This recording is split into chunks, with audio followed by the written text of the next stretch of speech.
Hello, and welcome to Network Wednesday here on Answer Everywhere. Today we're taking a look at Cilium, which is this eBPF based networking thing that does a lot of service mesh type stuff and pushes it into the kernel with eBPF. It's used a lot as a network plugin for Kubernetes, and it seems like the direction that things are heading. If I understand correctly, it's developed by some Linux kernel folks, or at least people who are also working on the Linux kernel. So my sense is that this is going to be where things are heading in the future in general, and I think it's worth taking a look at. I have their GitHub open here,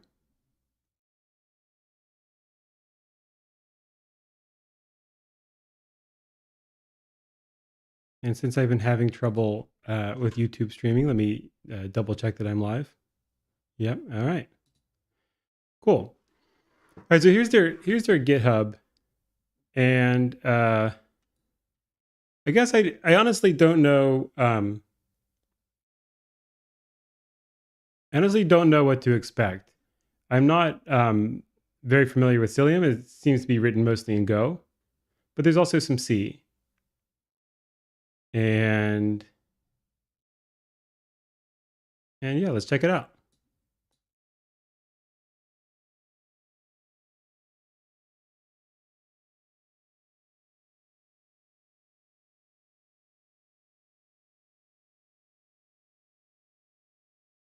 So I'm guessing with Go, um, we have things should mainly be in this package.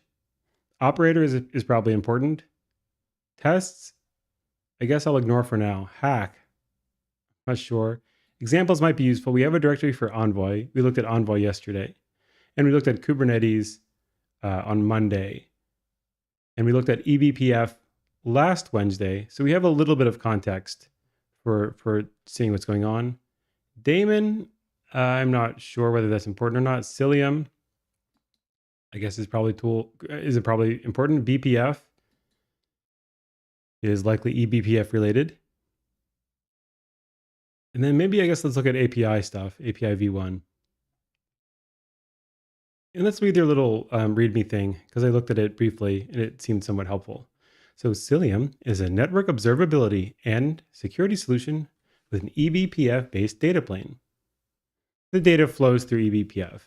It provides a simple, flat, layer 3 network with the ability to span multiple clusters in either a native routing or overlay mode.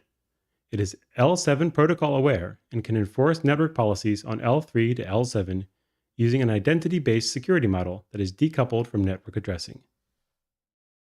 Cilium implements distributed load balancing for traffic between pods and to external services, and is able to fully replace kube proxy using efficient hash tables in eBPF, allowing for almost unlimited scale. It also supports advanced functionality like integrated ingress and egress gateway, bandwidth management, and service mesh, and provides deep network and security visibility and monitoring. All right, and so this seems useful. So we have service mesh here, resilience, ingress, authentication gateway API, and traffic management spiffy. I'm not sure this is correct. I thought spiffy was um, something about like machine certificates. And my CSS thing messing this up? I'm not sure. Let's look at spiffy in a second. And we've got observability stuff like metrics, tracing, and service maps. I don't know what a service map is. Maybe like a service registry sort of thing. Or maybe it's for mapping out your service through tracing. I don't know. But also logs. So open telemetry. I'm familiar with FluentD and Grafana. JSON, I guess, is the data format. I don't know what SEIM is or what this torch is. And Hubble, I guess, is the observability. Service mesh is the service mesh. And then the networking is CNI. And CNI provides encryption, load balancing, network policy, and networking, including the IPs, v6 and v4, I guess overlaid networks, BGP, egress gateway and multi-cluster. And then network policy supports things like DNS, L7 and L3, L4. Load balancing. I don't know what DSR is. Maglev is I thought that was like a Google load balancing thing. I didn't let me look this up before I get in trouble here. And then encryption, we have IPsec and WireGuard. And I'm not really sure what this means, but I think that I've heard them claim that Google Cloud and AWS both use Cilium for their managed Kubernetes offerings, being GKE and maybe EKE for AWS. So maybe that's what they mean, that under the hood, those use Cilium. So let's look up Spiffy and let's look up Maglev. Maglev networking and also Spiffy. I don't think needs a modifier. The Spiffy is secure production identity framework for everyone. Spiffy Inspire provides strongly attested cryptographic identities to workloads across a wide variety of platforms. Yeah, so this is identity stuff. Uniform identity control plane across modern and heterogeneous infrastructure. So, I didn't mean to click on that. But I think Spiffy, does that fall under traffic management? I'm not sure that I would put it there, but maybe these headings aren't supposed to be aligned with these logos and whatnot. So we do have a maglev paper. So this is publicly known. So maglev is Google's network load balancer. It's a large distributed software system that runs on commodity Linux servers. Unlike traditional hardware network load balancers, it does not require a specialized physical rack deployment, and its capacity can be adjusted by easily adding and removing services. I'm pretty sure I've actually read this paper before. So this is maglev. This is known. So that's probably what maglev is doing here. Although I'm not sure that I was aware that there's like an open source version, unless they mean that it's used internally at Google. And then, I missed this runtime security, whatever Tetragon is. But we have Seam, JSON, GKE, I think, FluentD, whatever this Torch thing is. And I guess this other one's Grafana. So I know what this Torch thing is, and I'm curious what Seam is.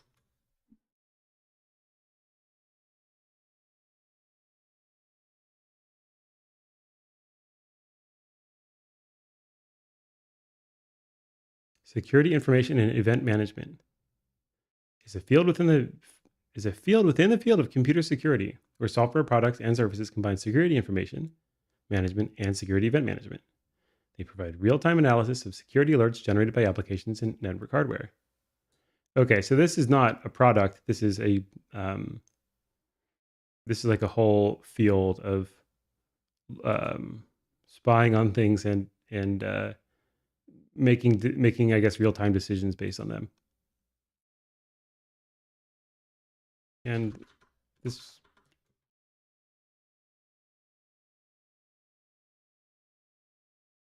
the Torch is just Prometheus. Okay, that makes sense. All right, so that's sort of what Cilium is up to. And I'm not sure how many of these things show up in the code. Actually, you know what? I want to see DSR load balancing, or direct server return. Okay, is a method for balancing that allows traffic returning from the load balanced server to be routed asymmetrically, skipping the load balancer and traveling back the clients to the server's default gateway. Yeah, okay. That's how I'm used to things working. But I guess that's called DSR. All right. So let's look in these folders. And like I've been doing lately, I guess I'm doing a first round of triage, at least with these projects that are very big, just to initially have a sense of scope, and then drill down into the things that look super interesting. I guess I don't really have a well-defined goal today for Cilium. I'm thinking about switching my cluster over to Cilium. And so I guess one thing I would like to know is things related to the network CNI plugin stuff. I also want to see how they build the the the programs that they push into the kernel, the BPF stuff. We have under package, we have BPF and cider and some other stuff. We'll package out. Let's definitely look at BPF. BGP, I think I can skip. Azure, auth, maybe API. Bandwidth might be interesting. That's probably just bandwidth management. Client cluster mesh. I guess I'll look in here. Command.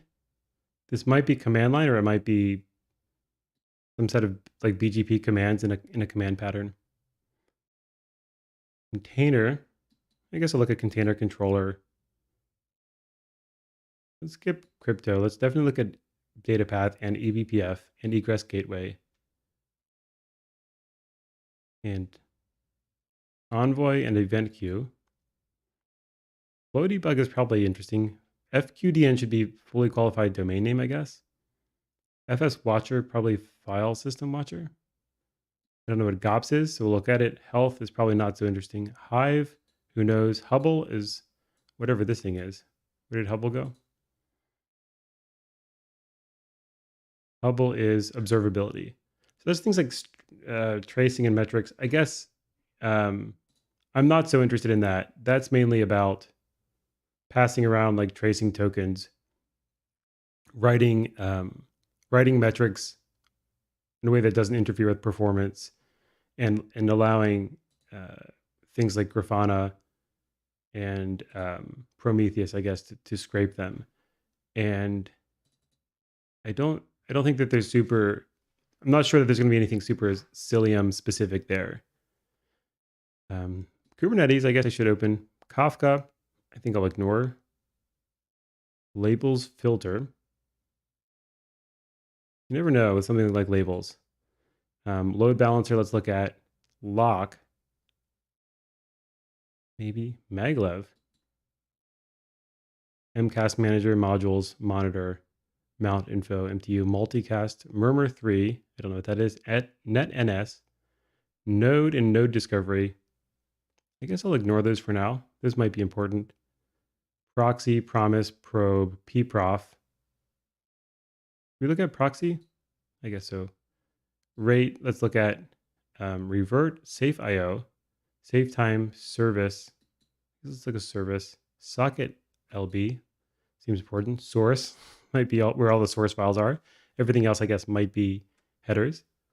State DB might be important. Stream might be fundamental. Types occasionally has important stuff. And then WireGuard. Yeah, let's look at WireGuard. So this is a ton of stuff. I'm hoping not to be too long today. So I may not go into super in depth with anything, but we'll see how it goes. So operator, we have API auth, command, identity, GC, metrics option, and then package here.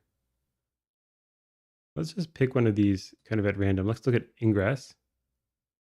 We have ingress go. And what's going on? Do we have a comment? We have a license comment. Controller is a simple pattern that allows us to perform the following tasks. Watch Cilium ingress object, manage related child resources in this ingress, including service endpoint and Cilium envoy config, and manage synced TLS secrets in a given namespace. So this seems like this might be Kubernetes stuff. Do we import anything Kubernetes specific? Yeah, lots of Kubernetes stuff. Okay, so this might be interesting, but I guess I'll, just in the interest of aggressively closing things down, I'm going to ignore this for now. Where did it go? I think this was the one where I...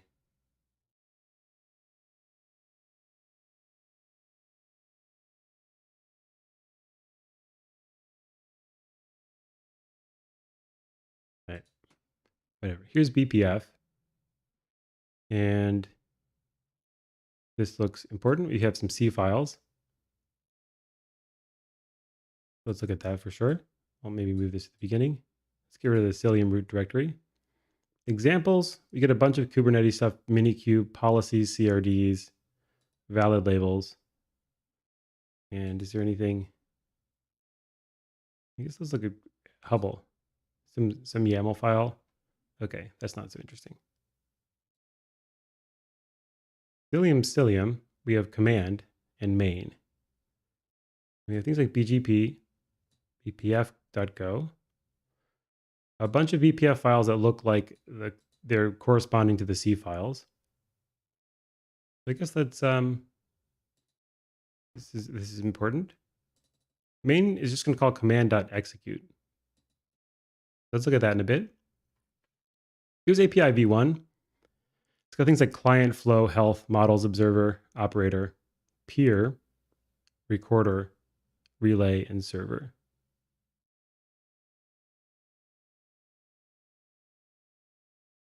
What is peer.proto? The name of the peer, typically the host name. Okay. I guess we'll ignore this. And here's some image that I opened from the README that I didn't mean to. All right, so what do we want to do? Let's look at command. And let's look at command first, and then I guess look at the C files. And then we'll go to the browser window that I have behind this. We get a bunch of stuff in this go command thing.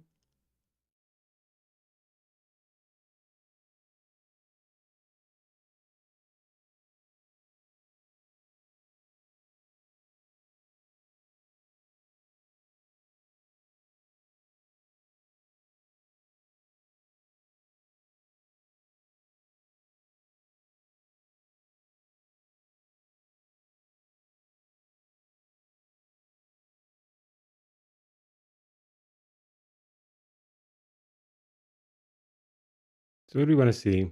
Let's see some of the BPF stuff first. We have BPF tunnel, serve6, which might be IPv6, SHA list, BPF SHA.go, SHA get. I wonder if it's fetching BPF programs from the hash. BPF policy get. I don't want get. I think I want policy. Let's look at natlist and natlist test and nat flush and nat. Mountfs, I guess I'll ignore. Metrics, I'll ignore. Maglev, I guess let's look at. BPF LB should be load balancer. And IP cache, maybe IP masquerade, I guess. BPF endpoint, BPF egress, BPF CT. I don't know what CT is. Auth and bandwidth, and then BPF go. And then we have corresponding C file stuff, including LXC, host network overlay, sock, XDP, filter config, and what else? Maybe that's good for now. A line checker. Let's go to line checker, I guess. Okay, and then maybe let's start with bpf.go, which is here. No? Here? Oh, these are the C files. All right, here's bpf.go, and there's not much here. BPF command represents the BPF command, sensibly. Cobra I thought was like a command line subcommand thing for Go. And maybe this is just command line processing. So usage BPF, short description is direct access to local BPF maps. And then we're just going to call root command add command with BPF command. I think this is just command line processing. So let's look up Cobra Go. Hi, Karin. What is Cilium? So Cilium is, so we looked at Envoy, and Cilium is basically doing a lot of the same stuff as Envoy, but it's doing it by pushing it into the kernel. So there's this thing in the Linux kernel, and I think also in probably in the Windows kernel, called eBPF, where the idea is that you have some user space program and you want it to run it. You basically want to run it under root privileges on ring 0, and so you compile it. So you hand the kernel a program. It does some basic checking, like to make sure that you're not helping yourself to memory locations that you're not supposed to have access to, and making sure there's not like unbounded for loops and things like that. And then it will like compile those programs into machine code and run them for you. So conceptually, it's pretty similar to Envoy. The main thing that's going to make it different is this ability to use BPF.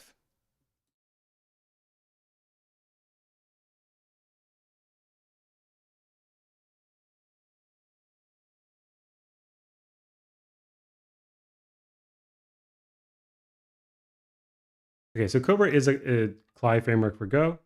It has a library for creating powerful modern CLI applications.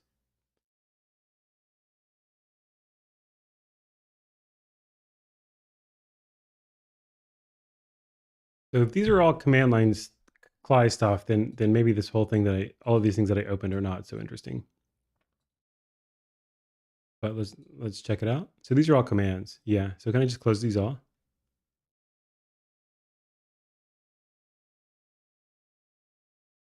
Well, some of them have implementations. Is that interesting? And then we have the C files, which have implementations. So let's look at, let's go to the beginning. Here's the command library or folder. So BPF policy is just going to add a command. Where does it tell it what to execute? You give it a name, and we add the command. So I guess somewhere else we'll have to, there will be the string BPF policy command, and it will do a thing. So nat list actually has an implementation. There's going to be some Cobra command, and it's got to run. And the thing it's going to run is this function. It'll require root privilege. Do some args checking. Looking up in nat some global maps. And checking the IPv6 status. And depending on the args you pass, it might, I guess, either do global stuff or per cluster nat. And this is just initializing, I guess, the various things that this command needs. And then you can dump the nat, which will make a table of nat records. And iterate over the maps. I'm not sure where we got maps. Okay, maps were passed in. And it basically print the records, right? Yeah. Okay. So that's what that does. List test. Here's a test where you can ask it to list nat stuff, and it will just have expectations about what it finds. What else? So nat flush. Going to iterate over the maps, and I guess check if they exist, etc. And call flush on M. They're just going to iterate over all of the nat map stuff in IPv4 and IPv6 and call flush on everything. It seems like. And these are all just more commands. Okay, so I'm going to ignore the commands.go.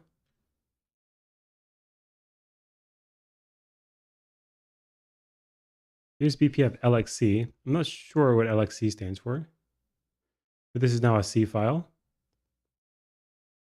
And we have this comment about overriding the load balancer selection to force BPF LXC to use a random backend selection algorithm for in-cluster traffic.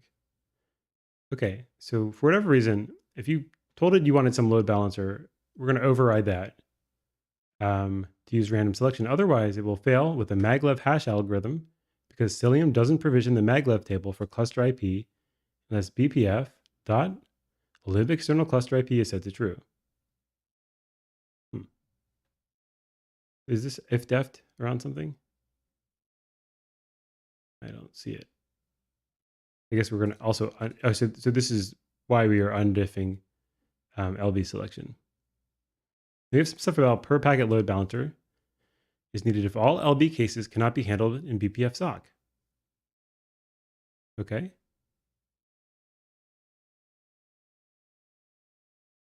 And do we have a function here?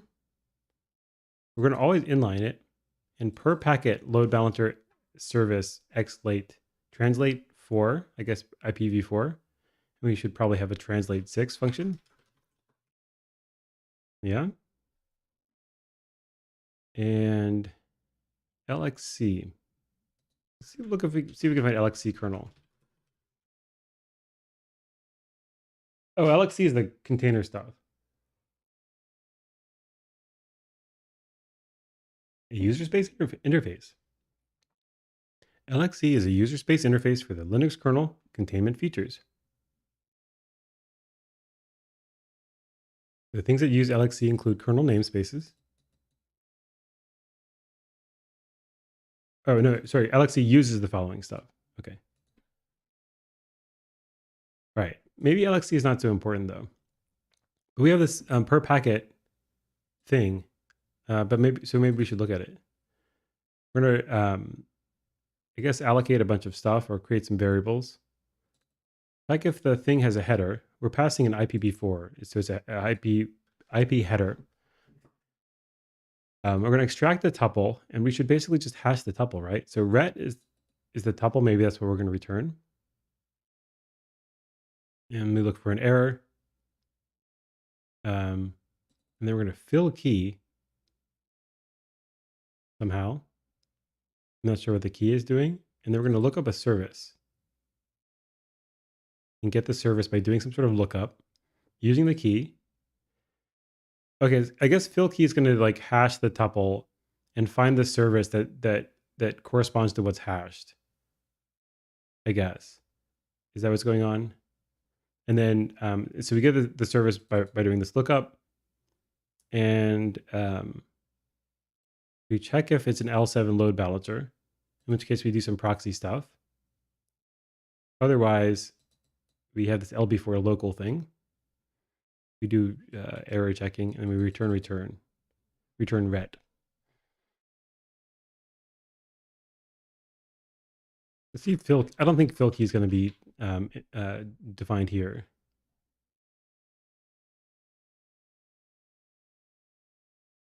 But it's defined somewhere. Maybe BPF API? BPF. But these might be from the kernel, though. Let's find a fill key.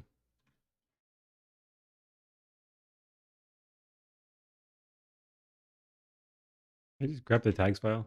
Okay.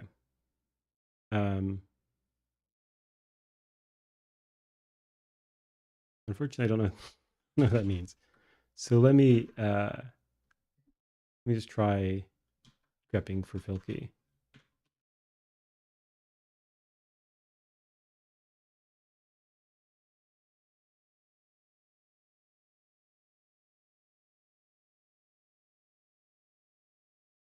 It was in this LXC thing, which we're looking at.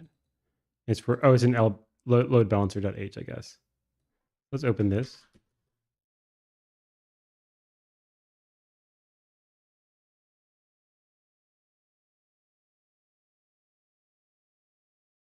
The fill key, this is LB6. Let's look at LB4.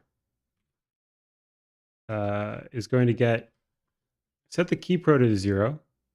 I don't know if that's the protocol or, yeah, I guess the protocol. We're going to set the address to the tuple address. And we're going to set the keys D port to the tuple's S port, source port. I guess the key's destination port will be set to the tuple's source port.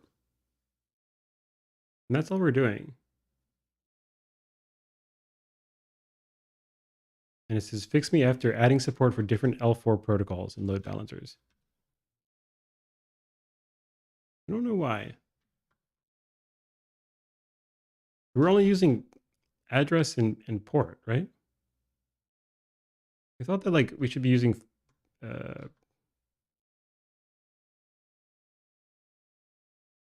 maybe this isn't maglev, but I thought you used like 5 things, 5-ish.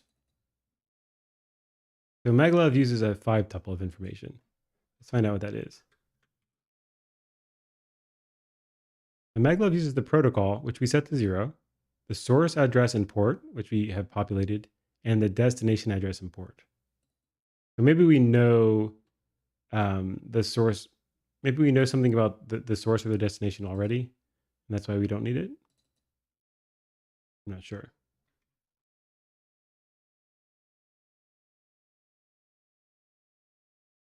Okay. That's cool. So we get hashing. We get hashing pretty quickly. Um, BPF overlay. There should be some sort of overlay network implementation. We've got a handler for IPv6. We're just going to take a context buffer, an identity, and ext error may be unused. And we're checking some stuff with the headers. Or yeah, okay. We've got some info about remote endpoints, IPv6 header, BPF tunnel key, etc. BPF tunnel key. Okay. And we're going to revalidate data pool, which is a verifier workaround, dereference of modified context pointer. I don't know why we need to work around the verifier. Hopefully we trust the verifier. And then we'll, I guess, try to revalidate the data. And if it doesn't work, we're going to drop, I guess, a packet. Maybe this is, I guess, called on each packet. And then if we're not invalid, then we're going to look up in the IP cache. We'll look up the source in the IP cache. After decryption, this will be the inner source IP to get the source security identity. Okay, so we'll look up the source and get the decrypted stuff. Verify that we have something populated and decrypted, and we'll set the identity to the key tunnel ID. Oh, we'll set the identity and the key tunnel ID. We got 2 equal signs to the info stack identity. And info, I guess we got from the header, presumably. Remote endpoint info. I'm not sure really where it was populated. That's right. And we check if something is unlikely, which I think we saw unlikely somewhere, but it basically does like branch optimization. So that things are optimized for the likely branch. So I guess we'll ignore unlikely. But at any rate, we set the identity to the key tunnel ID. And we check if the identity is equal to the host ID. Any node encapsulating will map any host ID source to be presented as remote node ID. Therefore, any attempt to signal host ID as source from a remote node can be dropped. Any node encapsulating will map any host ID source to be presented as a remote node ID. So I guess if something is telling us that the source is us, we're going to drop it because that shouldn't happen, I think is what this is saying. And then we might overwrite the remote node ID with Cube API server node ID to support upgrade. Okay. After v1.12, this should be removed. And then we're going to call Cilium debug, presumably only if it will only run if debugging is on. Then we might do some stuff if IPsec is enabled. IPsec is not currently enforced. Feature coming soon. So for now, just handle normally. Huh, okay, so I guess we don't need to look at that. And then we'll set the context mark to 0 if we're down here. I don't know what not ESP is. We'll look up the IPv6 address in the list of local endpoints and set that to EP. We have a thing for the next header. Then let packets through to the node IP so they can be processed by the local IP stack. All right. And then kind of more stuff like this. All right, so I'm starting to get a flavor for how this sort of stuff is implemented. And I think that in the interest of time, we know where things are. We've seen a lot of sockety, kernely stuff already. So I think that, once we kind of know where things are and we have a sense of what the features are, that should ground us enough where if we need to dig deeper, we're in a position to do that pretty quickly. So I'm going to kind of move along from that file. So BPF sock is what? Hack due to missing narrow context access. We've got this, I guess we can pull a destination port from the context. We have some context struct of different types. Here we have BPF sock adder, and here we have BPF sock. But we can get the destination and source ports from them by just, I guess, looking inside. We can also set them, as in this case. We've got some health check thing, which calls get socket option. And what else? Sock for update revnat. Sock for wildcard lookup. This is looking up something in the IP cache. Here's service translation logic, and it gets a giant comment. Service translation logic for a local redirect service can cause packets to be looped back to a service node local backend after translation. This can happen when the node local backend itself tries to connect to the service frontend for which it acts as a backend. Okay, when a node local backend, I'm not sure what node local means in this context, how a backend can be node local. Maybe it's specific to that node, but it might try to connect to the service front end for which it's the backend, which would ultimately send traffic back to itself. There are cases where this can break traffic flow if the backend needs to forward the redirected traffic to the actual service front end. Hence, allow service translation for pod traffic getting redirected to backend across network namespaces, but skip service translation for backend to itself or another service backend within the same namespace. All right. For example, in EKS cluster, a local redirect service exists with the AWS metadata IP port as the front metadata IP and port as the front end, some IP address 80 and a keyam policy as the backend pod. When traffic destination to the front end originates from the keyam pod in namespace NSL, and the pod is selected as a backend, the traffic would get looped back to the proxy pod. Identify such cases by doing a socket lookup for the backend in its namespace and skip service translation. Sounds like a workaround for AWS. But yeah, I guess you don't have like this kind of loop. So you're gonna, I guess, break those that like cycle in whatever conceptual graph they're building. We have this C group thing, section, C group post bind for. And we have some other interesting looking functions. LB4 service is node port, LB4 service is external IP, or if it's load balancer. If the socket address of this socket overlaps with one of these things, we must reject this bind call to avoid accidentally hijacking its traffic. Okay. We've got more C group stuff. C group appears a few times here. I don't know enough about what how C group stuff is done, but we have this section thingamajig, and I'm also not sure what section is about, but that's okay. Here's XDP, cross destination port. I don't know. It says controls the inclusion of the Cilium call handle ICMP NS section of the BAPF LXC object file. That's just some define. And we get more defines, like serv6 handling controls the inclusion of Cilium call serv6 section in the object file. I'm not really sure what is going on here. We've got some CIDR stuff. We've got this section tail stuff.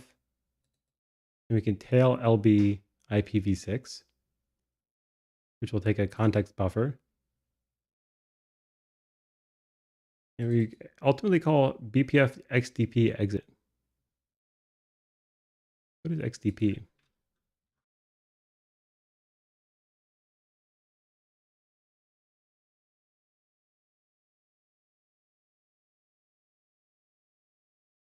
XDP is a technology that allows developers to attach eBPF programs to low-level hooks implemented by network device drivers in the Linux kernel. So XDP should, I guess, be some. You have BPF programs, and then XD. Oops, what did I just do? Was it XDP? And XDP allows you to associate those programs with hooks. I guess express data path. An eBPF based high performance data path used to send and receive network packets at high rates by bypassing most of the operating system networking stack. Yeah, we saw this before, I guess. The idea behind XDP is to add an early hook in the RX path. We transmit path of the kernel and let a user supplied eBPF program decide the fate of the packet. The hook is placed in the network interface driver just after interrupt processing and before any memory allocation is needed by the network stack itself. Because memory allocation can be an expensive operation, due to this design, XDP can drop 26 million packets per second per core.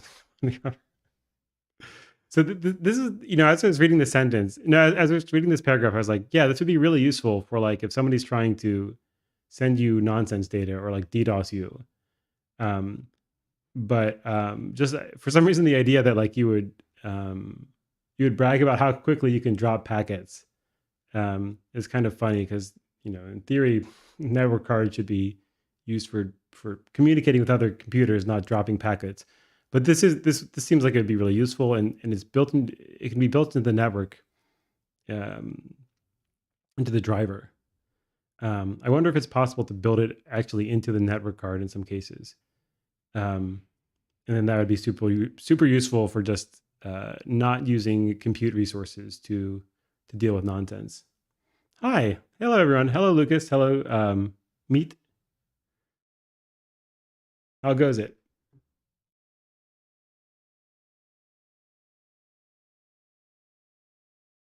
And so, what are the things we can do with it? We can pass, let the packet continue through the network stack. You can silently drop it. You can drop the packet with some sort of exception. You can bounce the packet back to the same NIC it arrived on. I don't know why. And you can redirect it to another NIC or a user space socket. Okay, interesting. All right, cool. So this XDP stuff should be XDP support, and the defines or I guess configuration of how it's going to decide what to do. There should be some policy here, right? Let's see if we get like any sort of policy object. We have a policy map. Skip policy map is set to 1.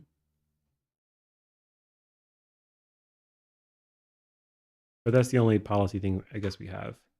Let's see if there's anything else that looks policy related but doesn't use that word. No, not much. Okay. Policy will be somewhere for sure. Filter config. This is just a dummy header with dummy values to allow for test compilation. Okay.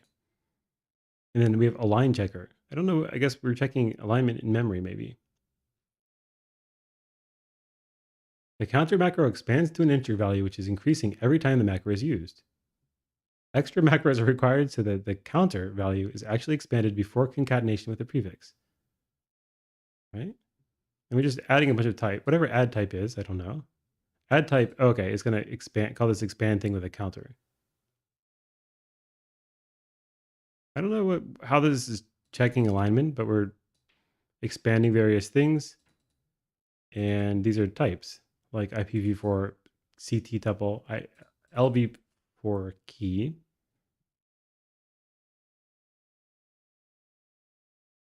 All right, well, whatever it's doing something. All right, let's plow on to this other window.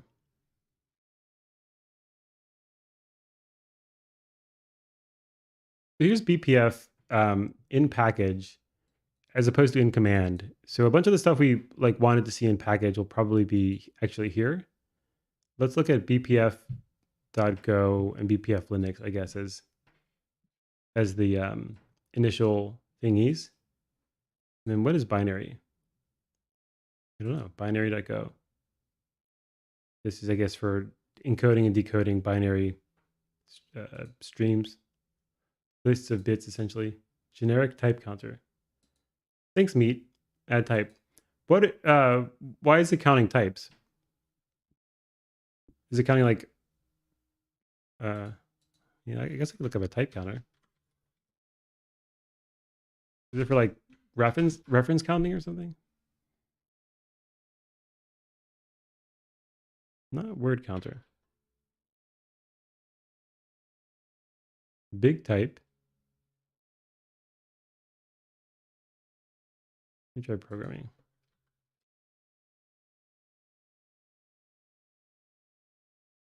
Yeah, I'm not sure.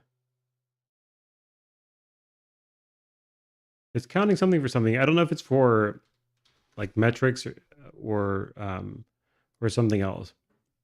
If anyone knows, please let me know. So here's bpf.go. And we have atomics, which is promising. We have a bunch of constants. These are bpf syscall command constants. And they have to line up with the enum in here in the Linux kernel. And they have things like map create, map update element. So it looks like we're going to write bpf programs in Go, and they will be compiled to whatever the bpf language is called. And to enable map pre-allocation, we call atomic store uint32 in this pre-allocate map setting. That doesn't seem to be anything bpf related. This enable map pre-allocation enables bpf map pre-allocation on map types. So we are setting something, I guess, for bpf, and then we can disable the corresponding thing. And then we can get pre-allocated map flags. And that's really all we're doing in this entry point. What about bpf Linux? So we have this create map. I think we saw create map in bpf. So create map creates a map of type map type with key size, a value size, and the maximum amount of entries of max entries. I feel like those are self-explanatory, the meanings of those things. So map type should be one of the bpf map types in this file, which I think we saw when we looked at bpf, the UAPI, I guess maybe user space API, Linux bpf.h. When map type is the type hash of maps, an inner ID is required to point at a map FD, which is the same as whatever this stuff is as expected entry. I wonder if hash of maps is the same as map of maps, which we saw in the code. So create map is just going to call lowercase create map and then check for errors. So where does lowercase create map should probably come from some BPF support thing for Go. It's creating new types using macros, yeah. And using the counter value for some reason. Yeah, cool. Thank you, Karin. I think I understood that that much. I don't quite understand. I guess what I don't understand is why they are doing it. And int underscore. Yeah. Maybe we can find out at some point.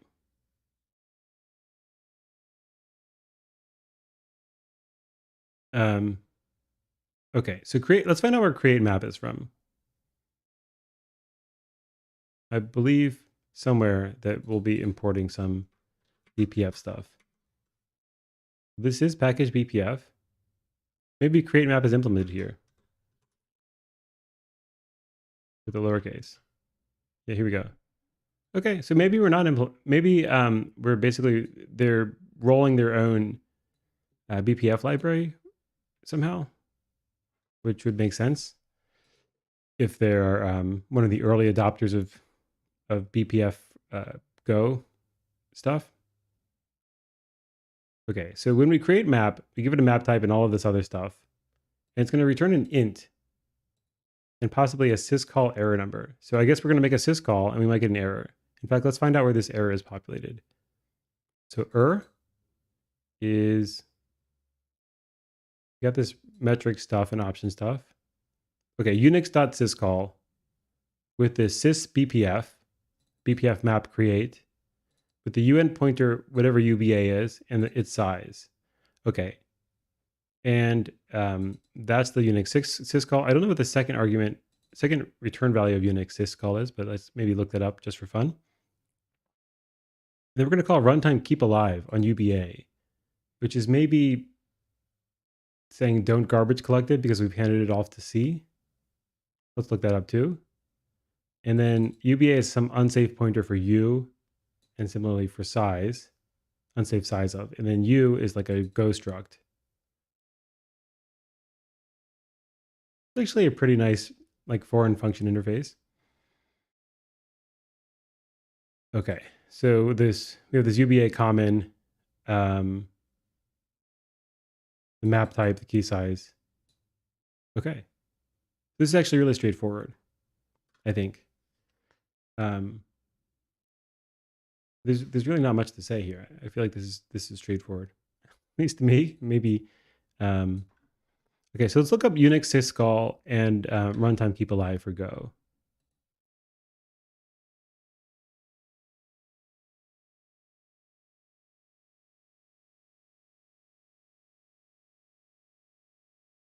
Keep alive will take X is any type. I forgot Go added any's. It's nice to see. So keep alive marks its argument as currently reachable. This ensures that the object is not freed and its finalizer is not run. Yeah, so garbage collection stuff. As I suspected, and then what was it?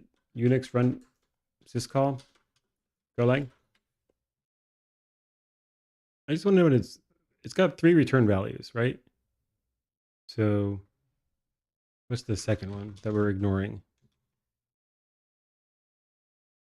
Return 1 and return 2. That's not so useful.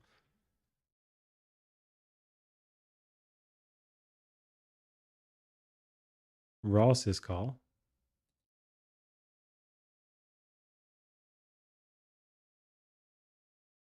Maybe the Linux syscall just always has 3 return values. Try syscall return values.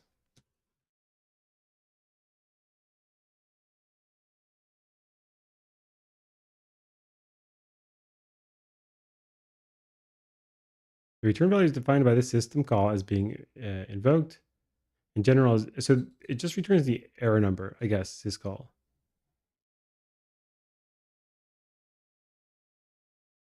Long. But maybe the other two are essentially out parameters.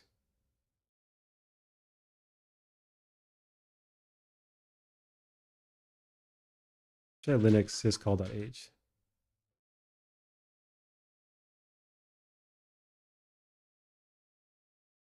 This calls, plural. Let's try singular.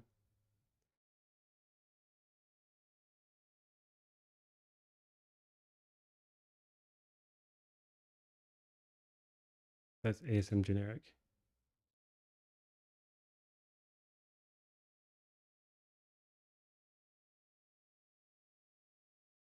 Hmm.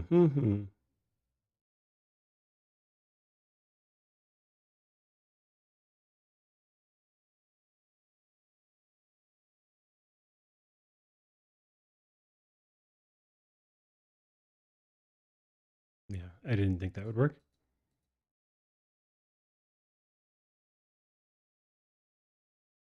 Include trace syscall.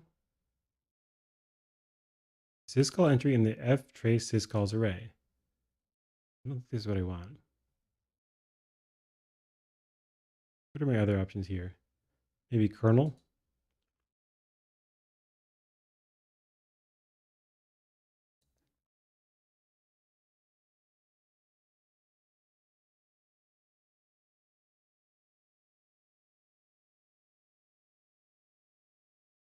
Sys control.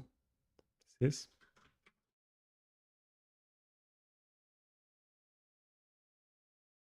I don't know.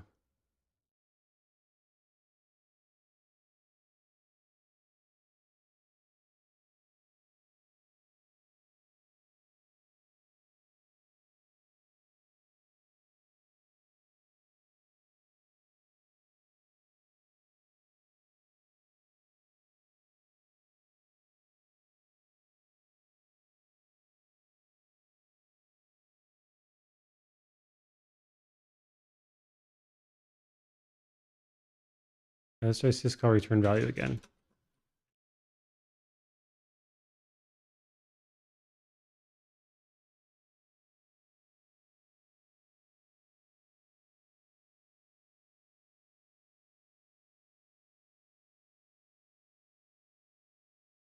These are so it basically returns the error number. But what I want to know is maybe this syscall signature.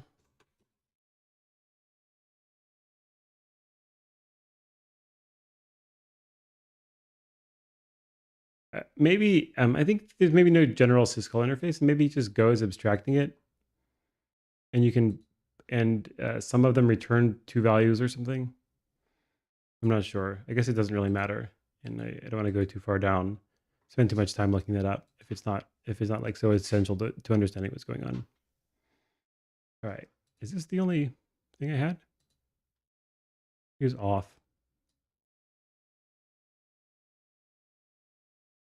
Okay, we were in BPF Linux. Okay, yeah. So we're making a syscall. So this is all straightforward.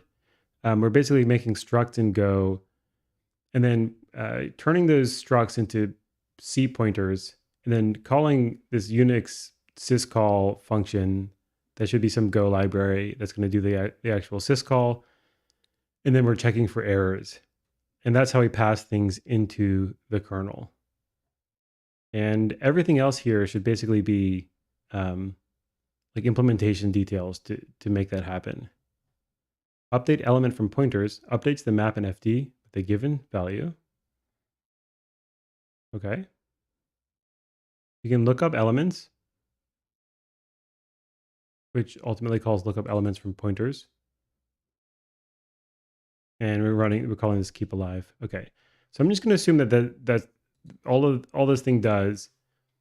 And then once we've done this work of building this interface,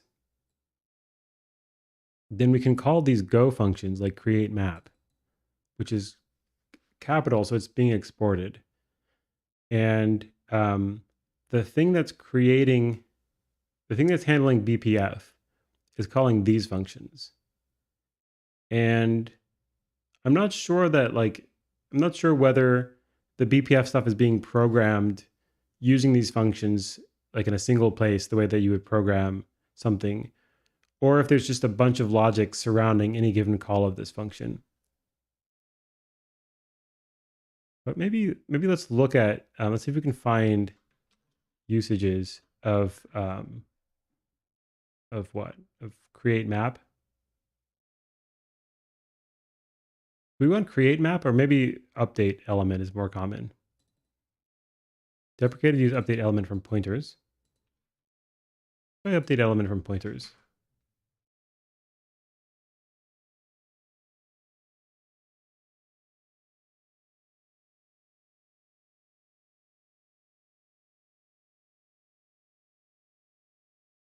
What?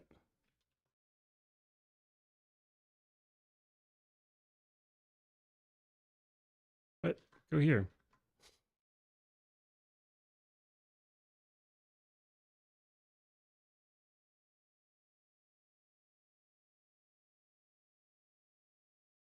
I think maybe I can. I don't want equal right now.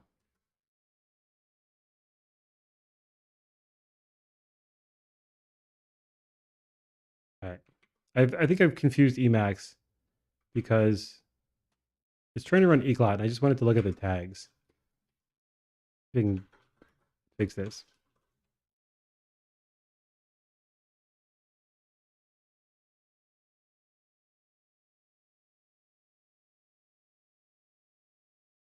All the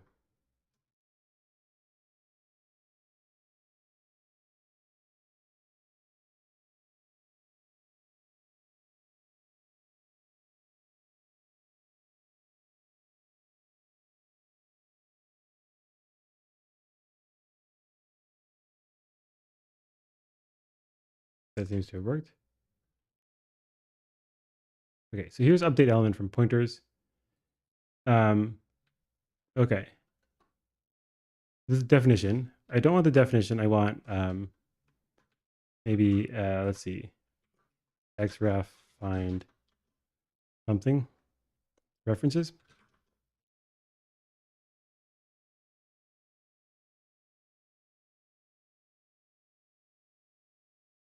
And it's just use the ones. Okay. So I create map.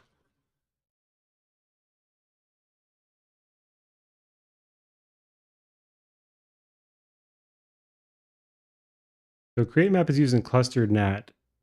So let's look here. So we're calling. So we're doing some pure per cluster network address translation, and in the middle of it, we're creating a map with some LRU hash. I guess least recently used hash map with whatever our key size is, and inner map entries. So I guess we have the map within a map thing. And this is going to allow us to do, I guess, network address translation. And we get a file descriptor back, I guess, from the map. And then down here, we're calling new map. And we're passing in the file descriptor, I guess, among other things.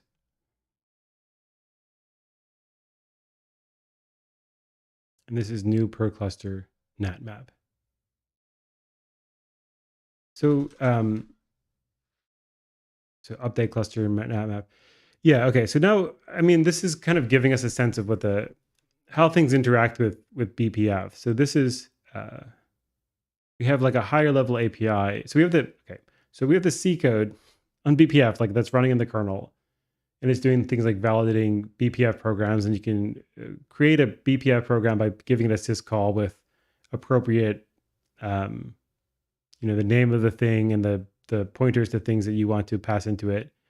And then on top of that, there's a layer of Go code that just provides nice Go abstractions to the same stuff, but it's essentially at the same level of granularity. And then that Go, I guess API you might call it, is in turn called by another higher level API, like we see here in per cluster nat.go, which is providing essentially what look kind of like convenience functions around it. But we don't get anything, for example, where you would like write a whole program in some sort of BPF language. I think is what I'm trying to drive at. Okay, and then we have this BPF map thing, which I'm not sure what it is. Okay, so I'm getting a sense of how they do BPF stuff. Let's maybe see like how some of the features are implemented. So here's auth. Here's in auth we have Spire, which should be the spiffy stuff. Delegate.go certificate provider. Is there any BPF stuff in here? We can get certificates for identity. Get trust bundle, giving it an X509 cert pool. Numeric identity.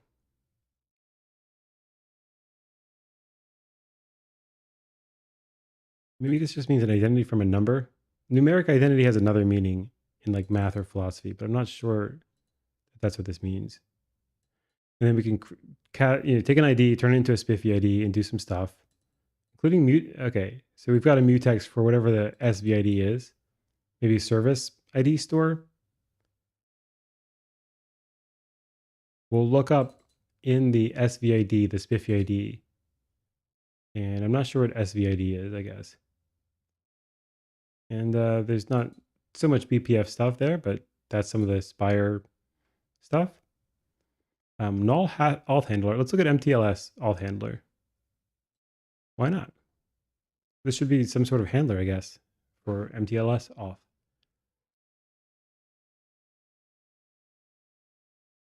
Okay, so we're going to give it a Hive lifecycle. And Hive, I think, should be... Is that the auth stuff? These actual cilia. Okay, so that's good. Guide to the Hive.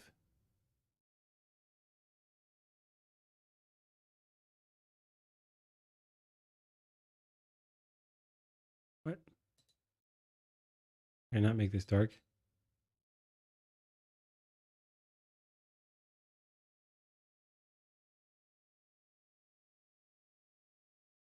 All right. So Cilium is using dependency injection via package Hive to wire up the initialization, starting, and stopping of its components. Dependency injection is a technique for separating the use of objects from their creation and initialization. Essentially, dependency injection is about automating the manual management of dependencies. Yeah, that's nice and all, but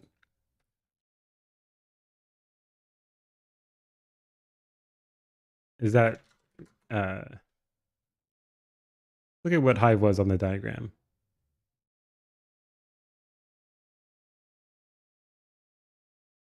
Is it not on the diagram? We have Service Mesh, Hubble, CNI, and Tarragon.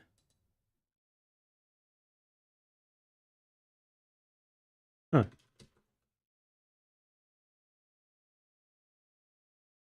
It's not really the Apache Hive. So I guess it is like just a dependency injection system. Is that right? Package Hive. Let's look in Package Hive.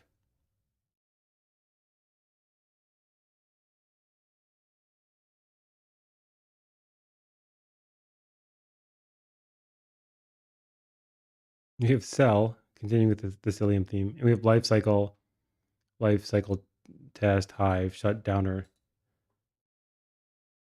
We have hook context is a context passed to a lifecycle hook that is canceled in case of timeout. And the hooks have on start, on stop.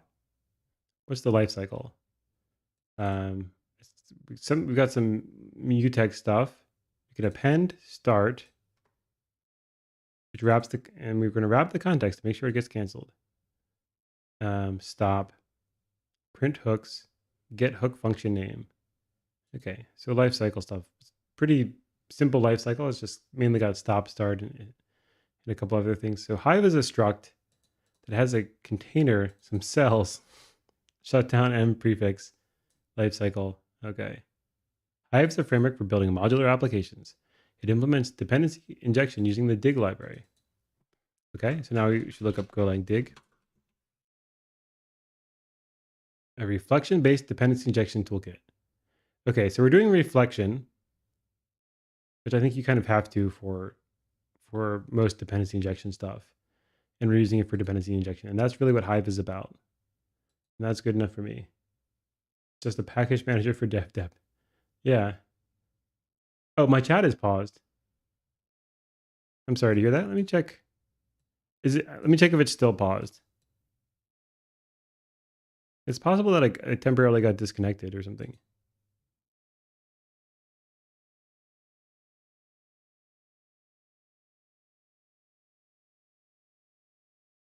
I'm not sure. So if you're still around, if people are still around, let me know if the chat is still paused. Actually, I can type hi, and that's showing up on my chat window as well.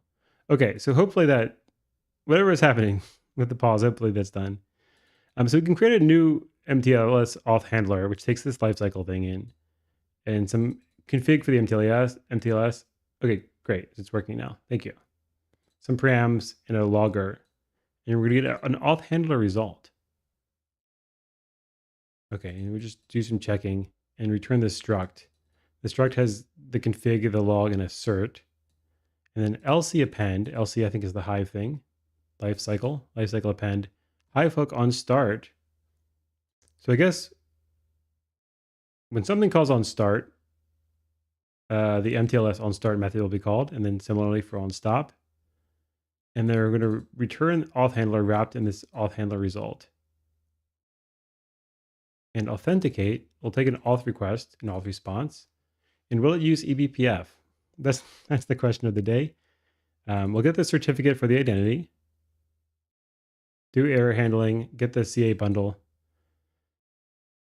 and I'm being reminded. I've written code like this before in Go, and I'm being reminded of the trauma experienced writing Go code.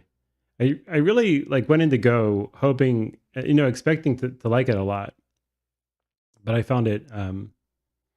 I found that it was not my thing personally.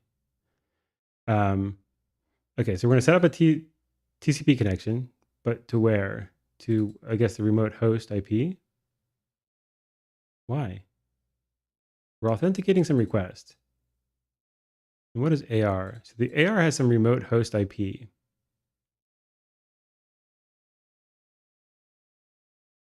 Are we being asked to, I thought we were handling an incoming request. And I guess, oh, maybe with like Spiffy, I'm not sure. We'll look at auth request. Maybe this is maybe this is like the thing that's serving um, the requests like keys, like, and so we need to, as a request comes in, we need to look at its like identity provider and make a request. Perhaps we're gonna call connection closed. We've got some expiration time, and they've got this TLS client, which is going to take the connection, which we got back from calling dial, and the TLS config. And we're going to convert this remote identity to an SNI and get client certificate as a field, or maybe a function for how to get the client certificate. A version, whether to skip verify, not insecure, as we do the verification and verify peer certificate. And then verify peer certificate. It's going to take some raw certs, verified chains, and will return an error. And what are we doing? We're parsing the certificate, putting it into a chain, calling verify peer certificate with the remote identity in the CA bundle, checking that the peer expiration time is not expired, and returning any possible errors. And then the CAs are these bundles. And then we're going to close the connection later. We're going to defer it. And then we're going to do the handshake, check expiration time, and return auth response with the expiration time. Why are we doing the handshake here? And what have we done here? So this client has a TLS. All the stuff we did here, it goes in the TLS con. Oh, okay, and then we call handshake on the con. And the con thing is now actually making the call. And that's cool. So this is all in user space. None of this goes into kernel space. It doesn't seem like. It's simple, but at the same time, it's hard to read. Golang. Yeah, I mean, it's simple. It's also it's hard, in my opinion, it's like hard to write.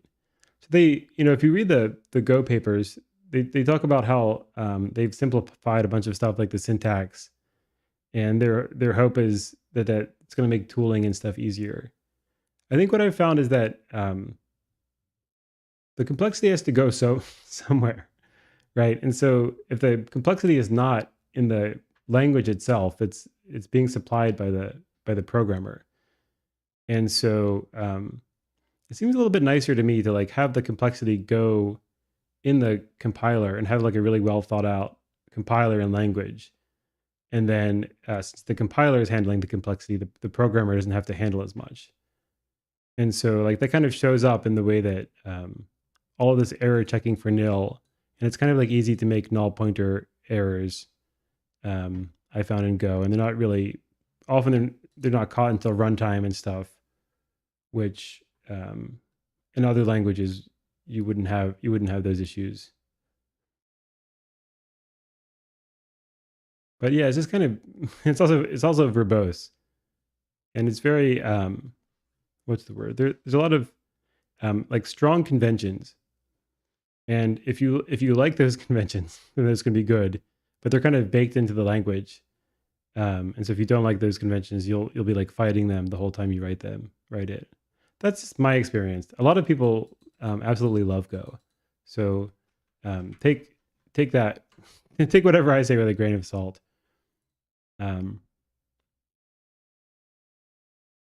So what I would like to know though is like, can we, is there anything that, there should be something that looks at a packet and does eBPF like stuff. Here's handle connection, which is ultimately going to create this TLS server thing, which is a connection, and I guess call handshake context. On start,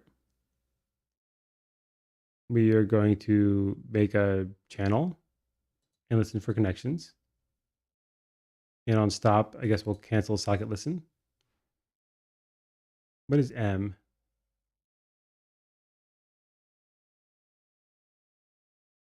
Oh, it's part of the thingy. Whatever this object is. The alt handler, I guess. So where's on start? This is on start. Let's find listen for connections. So listen for connections will take an upstream context, a ready channel, and we're going to call LC listen on the lifecycle thing, right? No. This is a listen config. So LC listen with context and TCP and some port. Where did the port come from? I guess it came from the M config. And then we'll possibly have errors. And then we have this thing. If we're done, we're going to close. And then I guess we'll do an endless loop and accept requests and possibly handle the connection. Okay, so I don't think there's anything BPF related in here, which is fine. Presumably the BPF stuff should be elsewhere. Okay, so let's leave off. Here's package API. And I think I'm going to mainly ignore API, but I guess let's look at socket. You can get group by name, set default permissions, I guess on the sockets group. That's really about it. That's the end of the file. Bandwidth.go is a bandwidth manager. And what are we going to do? Kernel good. Have program helper. We need at least 5.1 kernel for native TCP EDT integration. So I guess we're just checking kernel version by calling some eBPF schedule CLS stuff. Okay, set baseline sys controls. Ensure that integer type sys controls are no smaller than our baseline settings. Okay, so now we're interfacing with the kernel. And we're going to init the bandwidth manager. So it creates a new channel for each connection. I'm not sure that's the case. Should I go back?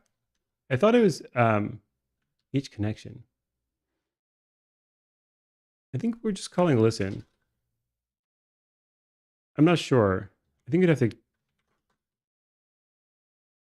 listen for connection. That's a good point. This is listening for connection.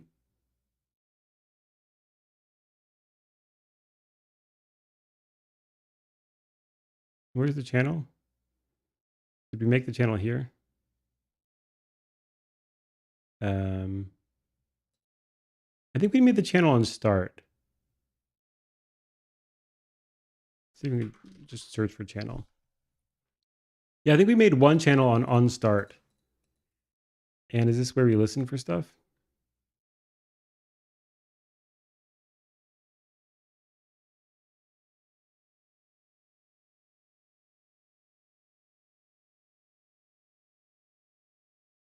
Yeah. Okay. So after we make the channel, we call listen for connections on it. So I think this is reusing the same channel for all the connections, but I'm not positive. Okay. So we're back in the init bandwidth manager, and we've got like a throttle map, which is I guess a bandwidth map, throttle map. We're either going to open it or create it. Set some syscalls. I guess we're going to iterate over devices. And call netlink link by name on the device and get a link. Do error checking. We strictly want to avoid a down up cycle on the device at runtime. So given we've changed the default Q disk to FQ, we need to reset the root Q disk and then set up MQ, which will automatically get FQ leaf Q disks. I don't know what that means, but something like Q disk. We look up Q disk. Q disk is short for queuing discipline. Okay. Whenever the kernel needs to send a packet to an interface, it is enqueued to the Q disk configured to that interface. So I guess each interface has a Q disk thing, and we're fiddling with them here. We might, I guess, replace it. All right. This is looking exciting.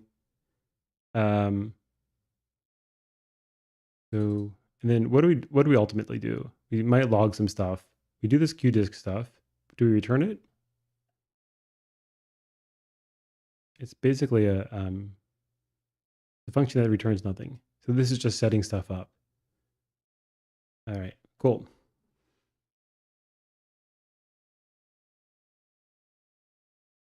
And we can like get bytes per second. Where does resource come from? From Kubernetes. All right, that's good enough for now. So client.go, I guess I'm going to ignore. Should we look at policy? Let's look at policy. So we can put policy, get policy, delete policy. That's not so fascinating. Cluster mesh. Let's look at cluster mesh.go.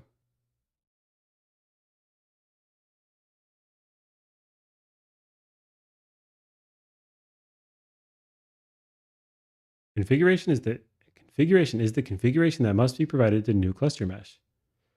So a cluster mesh has a name, a node name, which is the name of the local node for logging in metrics,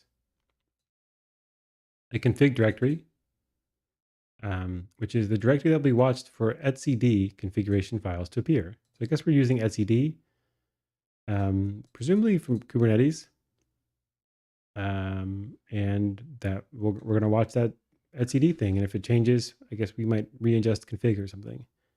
We have a node key creator, which is used to create node instances as nodes are being discovered in remote clusters. We have a service manager, probably for managing Kubernetes services, so we can route to them. A node manager for managing all discovered remote nodes, a node observer, and a remote identity, which provides identities that have been allocated on a remote cluster. Okay. And we've got some watcher. This is a watcher, then we've got a cache of IPs.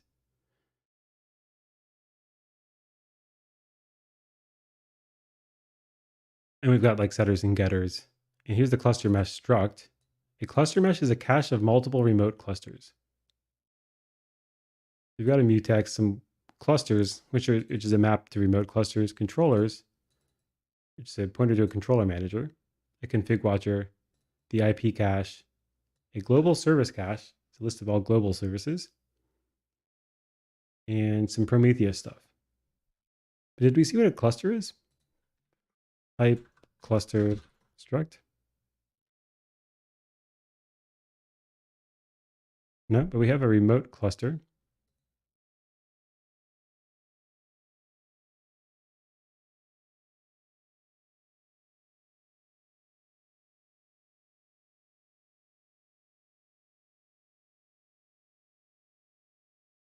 What's a remote cluster?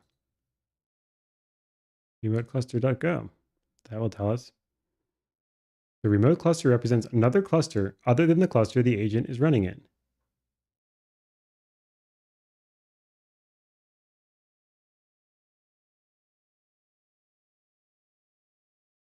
And so it's got some name, a config path in etcd.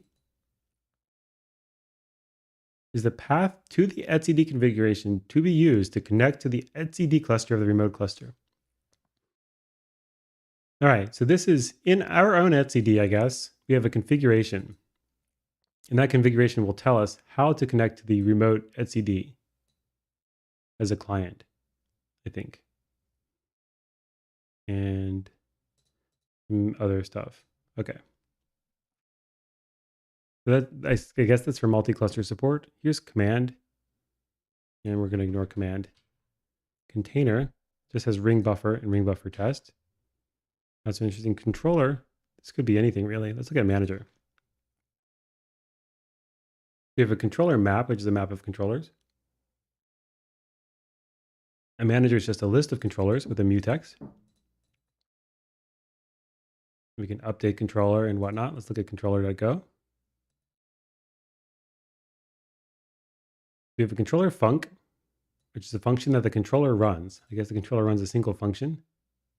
Type is used for do func and stop func. And we have some reason for exit. Controller parameters. We've got the do function. We can cancel, stop, and etc. And a controller is a struct, which has a mutex and a name, some parameters, how many times it's run successfully, etc. So a controller is really a wrapper around a function. But let's read this, at least look at this comment. Controller is a simple pattern that allows to perform the following tasks. Run an operation in the background and retry it until it succeeds. Or perform a regular sync operation in the background. A controller has configurable retry intervals and will collect statistics. Basically a cron job. Is this just a cron job? I think this is just a cron job. Which you can run until it succeeds or just run regularly in the background. Okay, so run controller, it just is basically going to do this like retry logic. We'll try to do something, check for errors. If it fails, I guess we'll reschedule it, etc. And so on and so forth. I'm kind of curious like what controllers there are, but whatever periodic work you need, I think that that's what controllers are for. Data path. Data path seems important. Can I get rid of everything but data path? We looked at ebpf.go, right? Egress gateway. I'll sacrifice that. Envoy. Look quickly at envoy.go.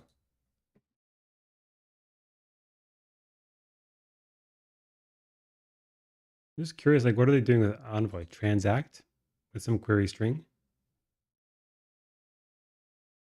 Envoy manages a running Envoy proxy instance via the listener discovery service and route discovery service gRPC APIs. Okay, so listener discovery service and route discovery service should be APIs of Envoy. And so I guess what this is saying is that Cilium can manage Envoy for you.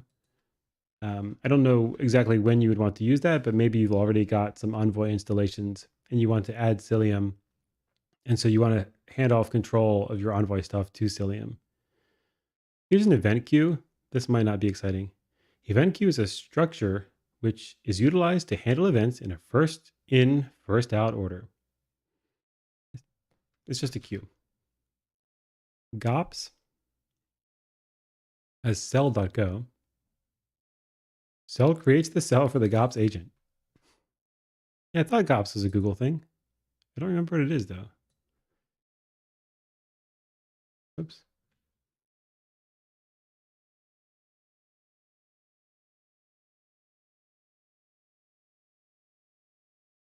So GOPS is a command to list and diagnose Go processes currently running on your system.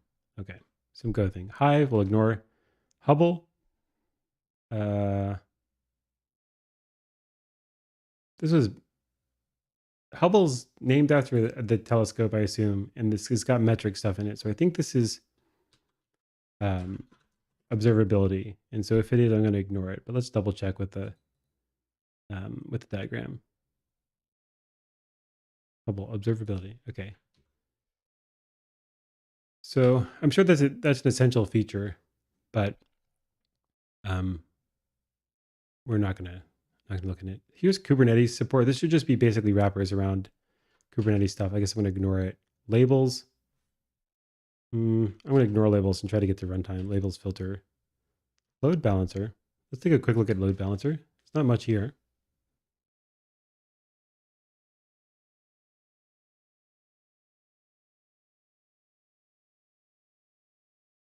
We've got some const. Service type. So these are service like Kubernetes service types like external load balancer, cluster IP, etc. Load Load balancing policies is either non-cluster or local.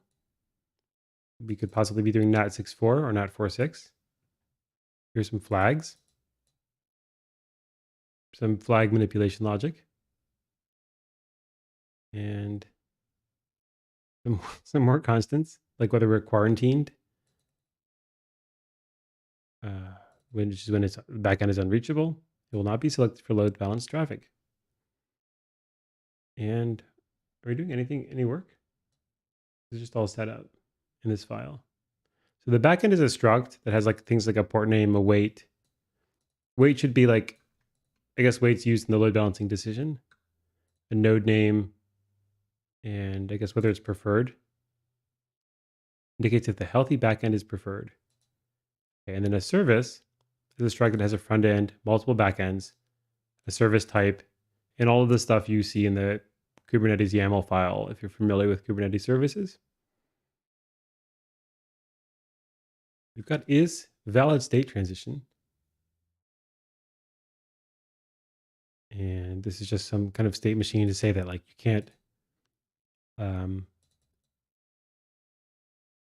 if you're quarantined, you can't be put in a maintenance state and stuff like that. Where's the actual load balancing done? I don't think it's done here. I'm going to guess. Get backend model string hash. Okay, hash calculates a unique string of the L3 and 4 adder, for example, to use as a key in maps. The resulting string is meant to be used as a key for maps and is not readable by the human eye when printed out. Okay, so this is for hashing. And I think we did see some of the load balancer stuff before in C, right? Because it was looking up, it was hashing the tuple that came from the header and using that to look up a service. I'm not sure if it looked up a particular backend. Maybe that was just for service lookup. See if where hash is used. Not here.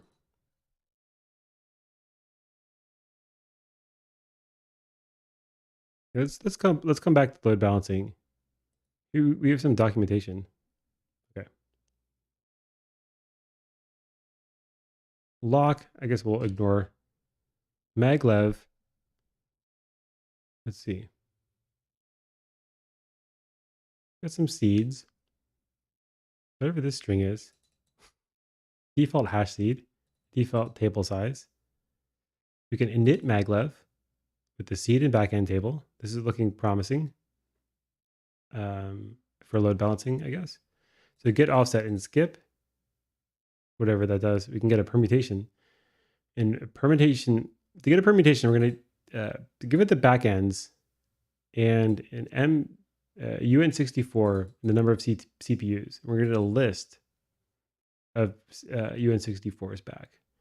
The idea is to split the calculation into batches so that they can be concurrently executed. We limit the number of concurrent Go routines to the number of available CPU cores. This is because the calculation does not block and is completely CPU bound. Therefore, adding more Go routines would result into an overhead, allocation of stack frames, stress on scheduling, etc., instead of a performance gain. Okay. So we're going to split work up into different workers. What work are we doing? I'm not sure. Submit. I guess the work is get offset and skip. And then we're calling permutation again. Okay, no, we're calling permutation for the first time because this is get permutation. And we're getting some other stuff. Okay. So get lookup table returns the maglev lookup table of the size M for the given backends. The lookup table contains the IDs of the given backends. The maglev algorithm might produce different lookup table for the same set of backends listed in a different order. To avoid that sort backends by name, the weights implementation is inspired by, I guess, Envoy proxy. The backend weight is honored and altered. The backend weight is honored by altering the frequency of how often a backend's turn is selected.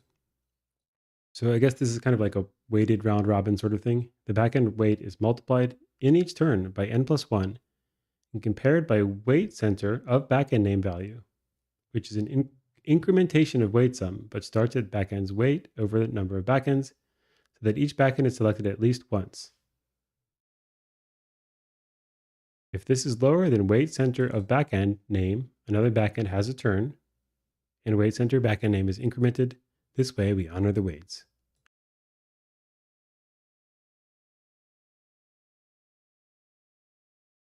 Okay, so we've got some weights, and that's going to influence how we select backends.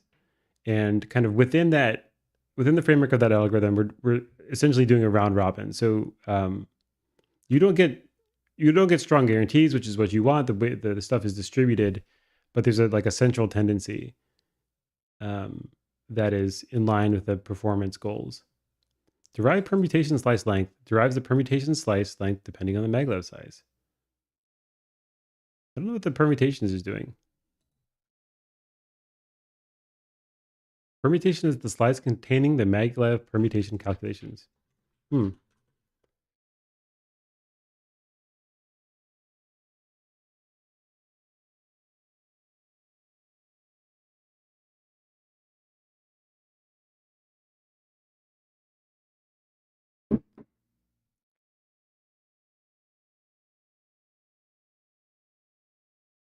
Permute?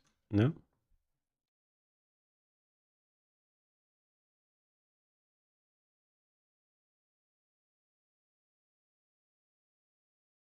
I don't remember permutations.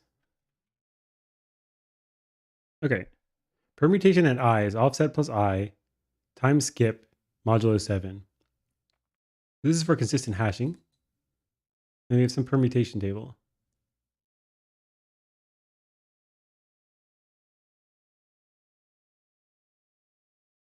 So what is it doing? At I, we have some offset plus I times skip. Is skip a probability? Modulo 7. Where are we getting 7? We have 7 buckets. That's going to put it in some bucket. And what is offset?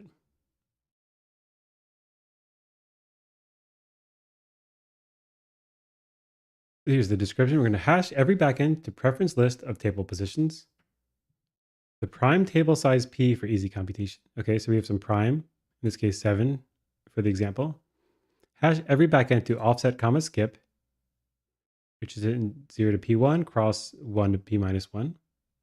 0 to P minus 1 cross 1 to P minus 1 inclusive of the endpoints. In each backend's ith preference is offset plus I times skip mod P. Backends take turns claiming most preferred empty bucket.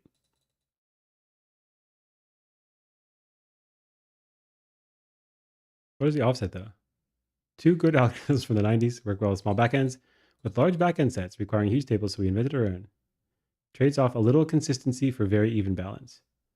Okay, I still don't know what offset is. Maybe this will tell us.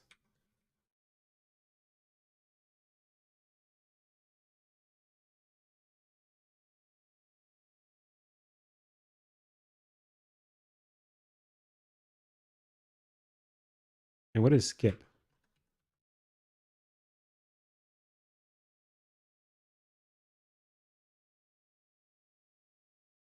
Let's try one more time. Is this just the same thing I just looked at?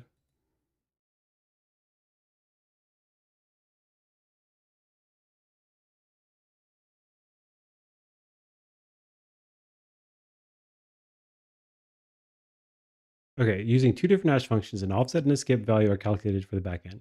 Offset is a hash 1 of the name mod m, and skip is hash 2 of the name mod m minus 1 plus 1. Suppose m is 7, and for a given backend, I offset equals 3, skip equals 4. Then we do this thing.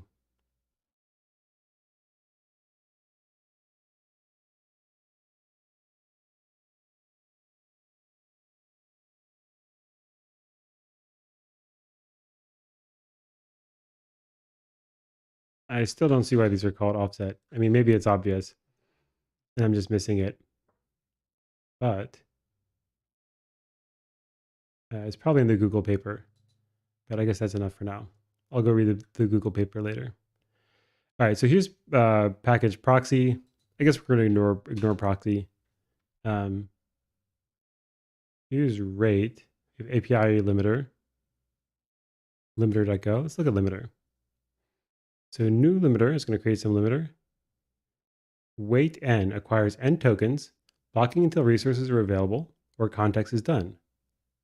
So we're doing token bucket. So whatever limiter is, we're going to assert live. We're going to check if n is bigger than limit burst. And if not, we're going to try to acquire a semaphore. And then we're going to add current weights n, return nil. We get tokens. I'm guessing this is like a token bucket. New limiter returns a new limiter that allows events up to b tokens during the given interval.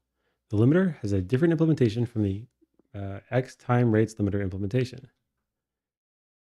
Blah, blah, blah, blah, blah seeds a constant stream of updates over the period of n minutes, which is the behavior of the token bucket algorithm. So, okay, so this is token bucket stuff. We saw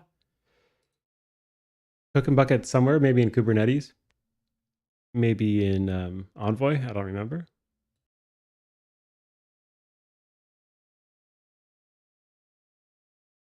Here's service, which I will ignore. Socket load balancer. I'm not sure if this is interesting. Enable attaches necessary BPF programs for socket LB based on Cilium's config. On restart, enable can also detach unnecessary programs if specific configuration options have changed. It expects BPF sock.c to be compiled previously. Okay, so enable is going to do some stuff, including call BPF load collection spec, and then start BPF FS migration with the TC globals path. And BPF load collection. So this is definitely BPF stuff. Doing lots of option parsing. We'll possibly detach C groups or attach a C group. So this is stuff for containers. And then disable will detach all BPF soak programs for socket LB. Where do the programs come from? Enable. So BPF load collection, spec, from the file path. BPF sock.o. And this we expected to have been compiled. And where else do we get stuff? Whatever TC Global's path is. Spec. I guess it comes from the spec somehow. Where did the spec come from? It came from BPF sock.o. So maybe you have to write your BPF sock program. Here's cgroup.go. And we have attach types. I don't know so eBPF attach groups. These for attaching things like internet v6, internet v4, send message, receive message. Attach C group attaches a program from spec with the given name to C group root. If the kernel supports it, the resulting BPF link is pinned to pin path. Upgrades from prior Cilium versions will continue to be handled by a prog attach to replace an old program attached to a group. So you're going to pass this some eBPF collection as a spec with a C group root and possibly a pin path. And then it's going to do the various things. Update link opens a link at the given pin path and updates its programs. Okay. You can also detach a C group and detach all. See if we can find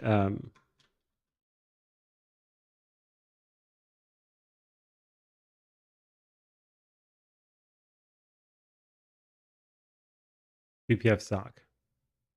We have BPF sock.text and BPF sock.c. And BPF sock.c, what's up, VI? Do I not have syntax highlighting? How about NVIM? I think this BPF sock.c is something we always looked at, isn't it? Before a loop back. So this is, I guess, some of the important BPF stuff that's being loaded for the load balancer stuff. So I guess let's go back and look at that at the end. Source.go, I guess maybe this is like traffic source. Describes the source of a definition. Cube API sorter, local source. Okay, so whether we get something from ourselves maybe or from the Cube server or something like that. State DB. I guess this is for storing state. Got a schema and some tables. I don't know what kind of database we have. MemDB, HashiCorp, MemDB.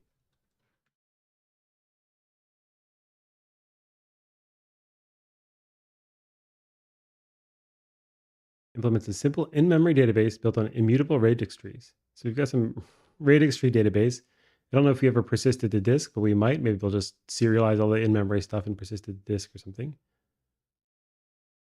But it's got transaction stuff. Cool.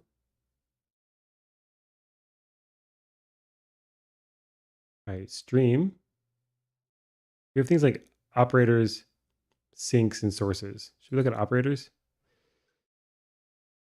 We have a filter. Filter only emits the values for which the provided predicate returns true. So this is a filter function as opposed to like a filter that you would filter a stream over, I guess. Reduce. So this is like functional programming stuff. Filter, reduce, retry, resubscribes to the observable if it completes with an error. So this is observable stuff. Like I guess you might get in like an observable library, maybe streams like in the sense of reactive streams.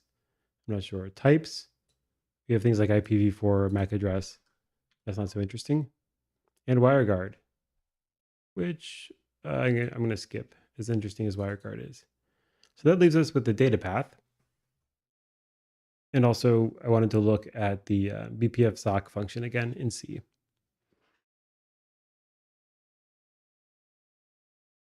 In the data path, we have cells again.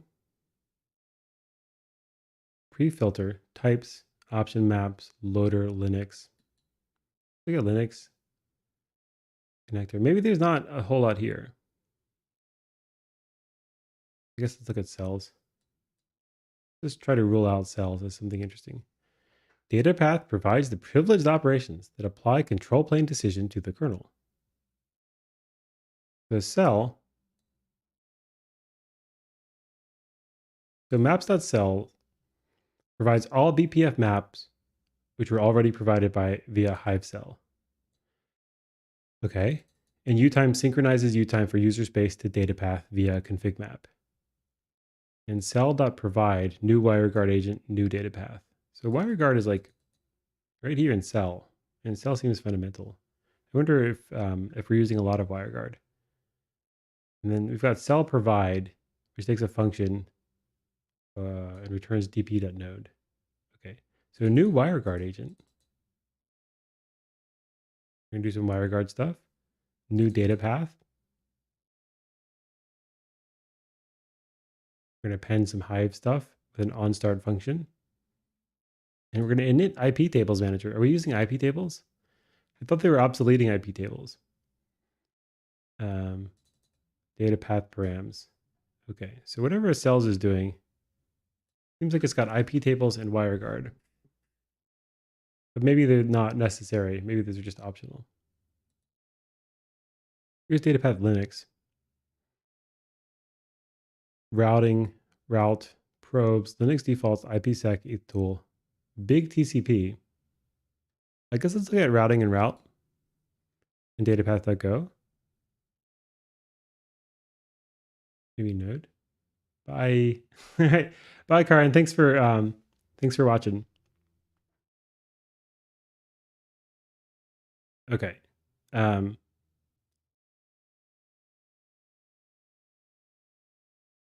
So in connector, we have things like add, Docker, IPAM, and Veth. I guess we'll ignore them. Pre-filter. I'm going to guess some sort of filter pre-processing. We've got some sort of a CIDR map, I guess, of address ranges. Pre-filter holds global info on related CIDR maps participating in pre-filter. Okay. We can write config, which dumps the configuration for the corresponding file header. We can dump, which dumps the revision in CIDRs as a string slice.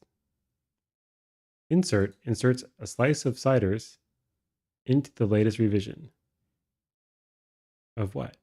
I'm not sure. And we can delete some stuff. So this is all for working for slices of CIDR. Init one map. init new prefilter, returns a prefilter handle.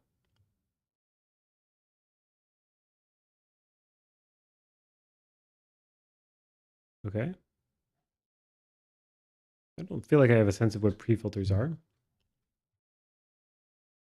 Oh, so here's a struct. We've got prefilter maps, prefilter config, and mutex. Where's a prefilter map? So some map, presumably that it's an int.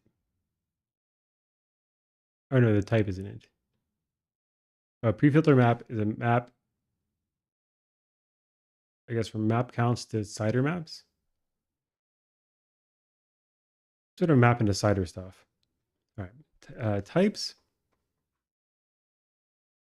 I guess I'll ignore types. Routing. Look at routing.go.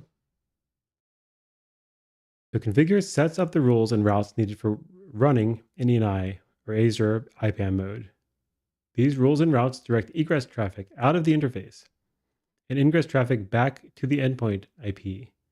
The compat flag controls which egress priority to consider and deleting the egress rules. Okay, so we call configure, and we've got some IP address and an int for the NTU and the compat boolean. We'll try to convert to IPv4, and if we can't, we'll fail. Then we'll try to retrieve IF index from MAC, from info. I guess this is our own MAC maybe. And then we're going to get the IP with this object is going to have both the IP and the mask. And then we're going to call route.replace rule, which is going to update the routing table. We'll check some stuff on masquerading. Let's look at replace rule. What is it? Route replace or replace?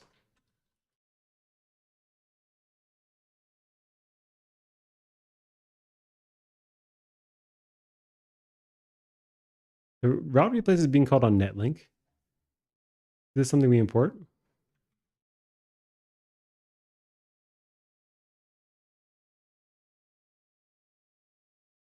Yeah, we're going to import Vishvananda netlink. And we're going to import data path Linux route. Let's look at route. Did I open it? Yeah. Let's look at route.go. So routes have a length. Okay, so routes as a struct, we've got a prefix, a next hop, which is an IP, local, which is I guess RIP, a device, the MTU, priority, protocol, I guess, scope, which is a netlink scope, table, and type. And do we get the replace stuff here?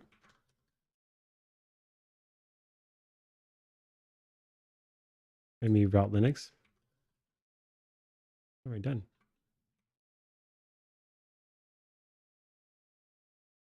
We can do things like call replace next hop, and that should just I'm gonna call it a netlink and call create next hop route.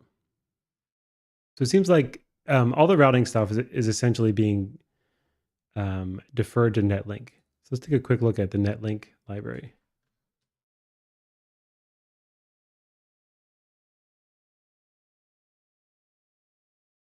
Netlink package provides a simple netlink library for Go. Netlink is the interface a user space program in Linux uses to communicate with the kernel. Okay. It can be used to add and remove interfaces to set up IP address. Okay, that makes sense. So the routing is all done in Linux, and we're just interfacing with Linux through this netlink library. Okay. Cool. And then here's datapath.go. Linux datapath is a struct. There's a config writer, an IP tables manager, and a node handler. And some node addressing stuff, a config, a loader, and a WGA, I guess a WireGuard engine, and a load balancing map. Cool. And that's really it. So let's look at the Linux sock, I guess, and then that'll be enough for me.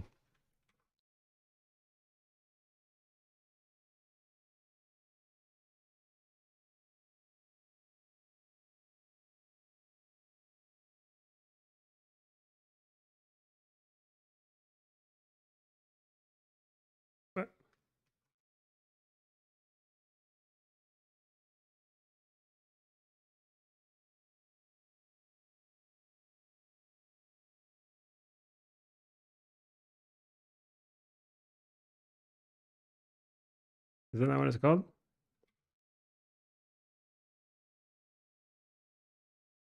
Oh, no, was it PPF sock? There you go. That's way it took way longer than it should have. Okay. So let's just look around. We've got about 1,200 lines. Lots of if defs. Anything large? Always inline. Sock 6 translate rev. We have LB stuff. We're including LB.age. Where's lib?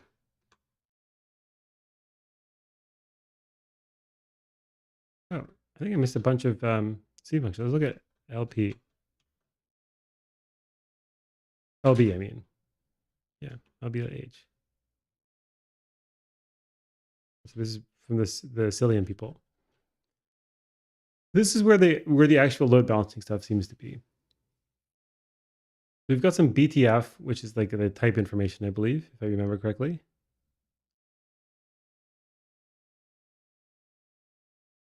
And we can check if a service is a load balancer by looking at flags. That's not so interesting. Everything is always inline. So this is all like performance code. We've got some loop back stuff. We can check if, I guess, affinity is set. Is local redirect. Reverse map L4 port. This is, I guess, some sort of port reverse lookup, perhaps. L4 translate. If likely backend port and dport is not backend port, we'll do some stuff. Rev nat, I guess reverse nat.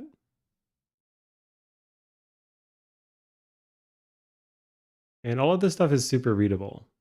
We're mostly calling out to other functions. And the functions seem like they're doing reasonable things. So here's an L6 extract tuple. I think we looked at L4 extract tuple. Let's see, LB6 to LB4 service,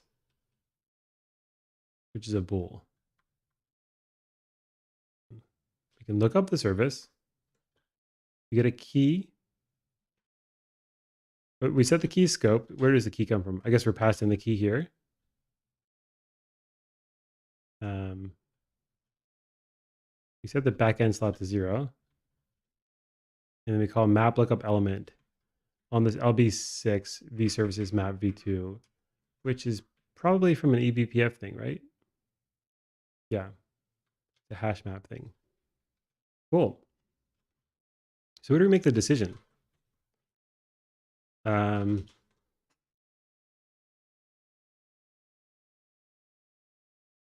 Let's try finding everything that mentions hashing.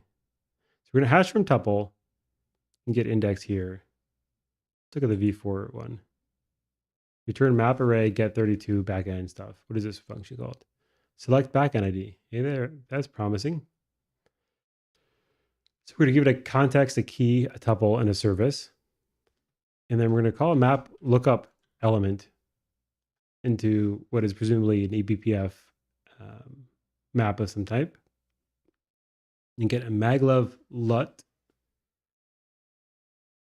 I don't know what lut, least use something. We're getting some maglev object. And we're going to look at the backend IDs. Map lookup element.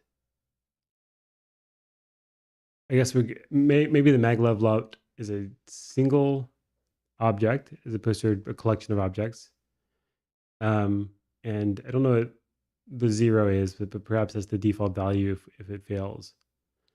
And if maglev, and so if we get 0, I guess we're returning 0, which is possibly some sort of failure condition.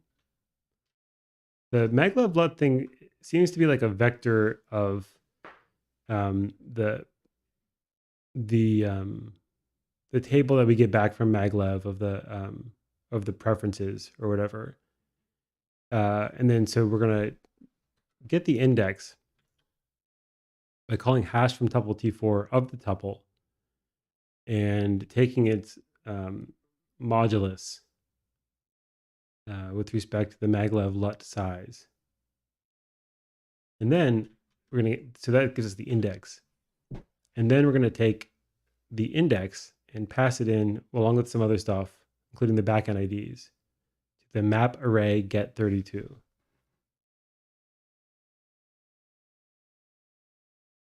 So I guess the map array get32 has the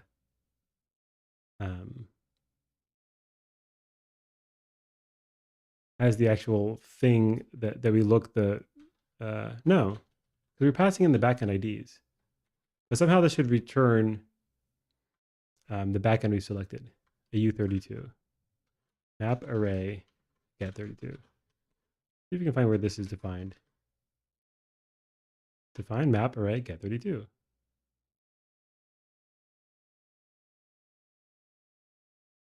Throw build bug. Okay, here's an actual definition. So if define BPF, map array get32, they'll take a 32 U32 array const and an index and a limit. We'll set datum to 0, and datum is the return value. We'll check some debug stuff, and then an assembly, I guess. We have this volatile function where we are, so NT here should be, these should be new lines at the end here. And so whatever, I'm not sure what the percent thingy is, but we're doing something with the index and multiplying it by 2. We're checking the index against the limit and maybe incrementing a pointer by the index to get that part of the array. And then we're setting datum, I guess, to casting array plus 0. Why plus 0? I have no idea. That seems a bit odd. But casting that as U32. And then I don't know what R does here, but I guess, or no clobbers. And then anyway, we're returning datum. So this seems like it's just looking up this thing in an array. I don't know what we get out of doing it in assembly, but presumably it's faster. But let's see what this comment says. LLVM tends to optimize code away that is needed for the verifier to understand dynamic map access. Input constraint is that index is less than limit for this util function, so we never fail here, and return datum is always valid. Okay, so this is a lookup that can't fail, and because LLVM optimizes code away that the verifier needs, we have to, I guess, do our own lookup implementation here, because just calling like vector at thing will be insufficient for the, presumably when it says verifier, it means the BPF verifier. Very cool. Okay, so this last is just a lookup, an array lookup for the index, and that's how that seems to be how the load balance decision is made.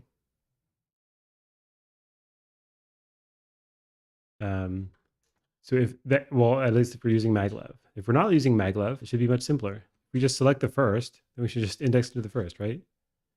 BE, backend, is going to be set to LB4 lookup backend slot with key in 1 presumably being the first index. Do we have a round robin?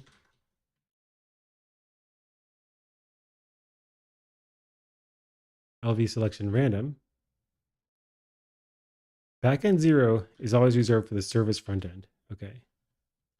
So for random, we have some slot, which is we're going to get a random 32-bit thingy, modulo service count plus 1. And then we're just going to look up backend with the random index we chose. Okay, cool. That's good enough for me. So that's Cilium.